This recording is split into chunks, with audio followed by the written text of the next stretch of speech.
Nileshwaram block panchayat പ്രസിഡന്റിന്റെ ദുരിതാശ്വാസ നിധിയിൽ നിന്നും നിർധന രോഗികൾക്ക് സഹായധനം നൽകി. പിലിക്കോട് SGSY ഹാളിൽ വെച്ച് നടത്തിയ പരിപാടിയിൽ 130 പേരാണ് തുക ഏറ്റുവാങ്ങിയത്. This news sponsored by Emmanuel silks, Kanhangad, Kannur and Thrissur.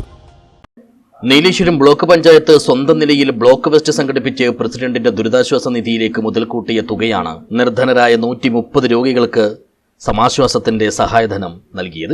Pilicode SGSY ഹാളിൽ വെച്ച് നടത്തിയ സഹായ വിതരണം ബ്ലോക്ക് പഞ്ചായത്ത് പ്രസിഡന്റ് മാധവൻ മണിയറ ഉദ്ഘാടനം ചെയ്തു. 130 പേർക്കാണ് 5000 രൂപ. പിലിക്കോട് പഞ്ചായത്തിൽ ഇവിടെ ഈ പ്രദേശത്തെ പാവപ്പെട്ട രോഗികളെ സഹായിക്കുന്നതിന് വേണ്ടിയുള്ള പാലിയേറ്റീവ് ജനകീയ സമിതിക്ക് 5 ലക്ഷം രൂപ നൽകുന്നത്. അങ്ങനെ വരുമ്പോൾ ആകെ 7 ലക്ഷം രൂപയാണ്. ഓരോ ആളുകൾക്കും 5000 എന്ന് വെച്ചാൽ അത് വലിയൊരു കാര്യമായി കരുതുന്ന ആളുകൾ ഇവിടെ ഇരിക്കുന്നുണ്ടാവാം. 5000 വരെ ഇതിനകത്ത് കാര്യമെന്ന് ചിന്തിക്കുന്ന ആളുകൾ ഉണ്ടാവാം. വർഷങ്ങൾക്ക് മുമ്പ് സഖാവ് നായനാർ കേരളത്തിന്റെ മുഖ്യമന്ത്രിയായിരിക്കുമ്പോൾ അന്നത്തെ ചികിത്സാ ധനസഹായം 2000 രൂപയായിരുന്നു.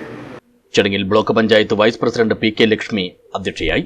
പിലിക്കോട് ഗ്രാമപഞ്ചായത്ത് president PP Prasannakumari, panchayat vice president A Krishnan, Nileshwaram block panchayat വികസനകാര്യ standing committee chairman M Sumesh, ആരോഗ്യ വിദ്യാഭ്യാസ standing committee chairman K Anilkumar, ക്ഷേമകാര്യ standing committee chairperson VV Sunitha, block panchayat അംഗങ്ങളായ M Kunhiraman, C Chandramathi, K വല്ലി, MV Sujatha, T Rathila, VPP Muhammad Shuhaib എന്നിവർ സംസാരിച്ചു.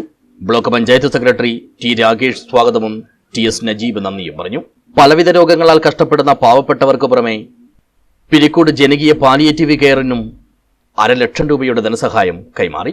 ഇതുൾപ്പെടെ ആകെ 7 ലക്ഷം രൂപയുടെ സഹായധനമാണ് പരിപാടിയിൽ വെച്ച് വിതരണം ചെയ്തത്. News bureau, Cheruvathur.